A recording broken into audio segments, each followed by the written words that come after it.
Good morning. आज सकाळी ना आम्ही कवठे एम-आयला गेलेलो होतो. पण खूप गर्दी होती तिथं. कारण की बघा ना, आम्हाला तर खूप वेळ लागलेला होता. कारण की ही इथून एवढी लाईन होती की ना प्रमाण नाही. आणि आमच्यासोबत शंभू पण होता. मग त्याचे पप्पा वगैरे आम्ही सगळेच होतो. पण खरं सांगू का, होम वगैरे पेटल्या नाहीत. खरंच आम्हाला खूप आनंद झाला होता. आणि कवठे एम-आयला गर्दी कायमच राहत असते, कारण की ती कुलदैवत म्हणून आमचं आहे.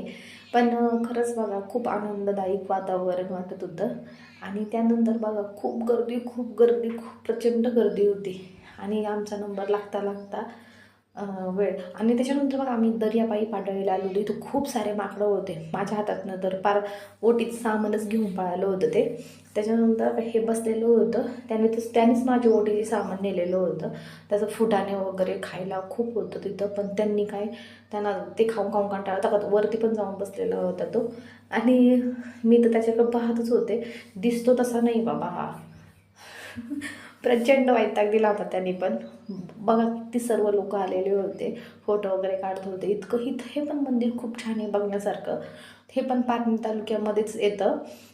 तर तुम्हाला जर कधी वाटलं की आपण फिरायला जावं, तर दर्याबाई पाडायला येऊ शकता तुम्ही. तिथं खूप सारे माकडं वगैरे असतात. आणि प्रचंड गर्दी तिथं पण असते. बघण्यासारखं तर खूप आहे. वातावरण पण खूप छान आहे. पावसाळ्यात तर नक्कीच या. आणि इथं आम्ही बघा फूटशूट वगैरे काढत होतो. त्याचे बाबा शंभूला घेऊन बघत होते. शंभू बघत होता माकडाकडं. नंतर शिव हा माझा आहे. तर शिवला मी काहीतरी बोलत होतो, माझ्यासोबत रुसलेला होता. आणि त्यानंतर आहे ना, हे मंदिर आहे, खूप छान आहे आतमधून. आणि मला तर खूप आनंद झाला त्या मंदिरात गेल्यानंतर. बघा, खूप म्हणजे इतकं छान आहे ना. आणि मी फोटोशूट पण केला तिथं, शंभूचा आणि माझा.